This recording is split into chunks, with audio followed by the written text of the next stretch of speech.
কোনে খাব আহি যাওক কঁঠাল কাটিম গাইছ হাতত তেল চেল লগাই লোৱা নাই লগাব লাগিছিলে আঠা আঠা হ'ব চাগে কেনেকুৱা বা কৈছে বেপাৰীয়ে যে সজোৱা কঁঠাল মানে ভিতৰত যে কুহবিলাক কেঁচা কেঁচা হৈ থাকে এবাৰ দেখুওৱা দেখুওৱা দেখুওৱা অঁ সজোৱা টাইপ কিন্তু নহয় সজোৱা নহয় এইটো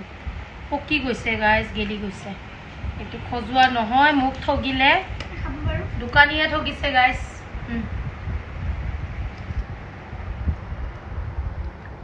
মিঠা আছে সজোৱা কঁঠাল নহয়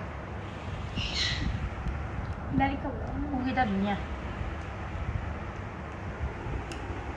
এনে কৈছে সজোৱা বুলি পকি গৈছে গাইজ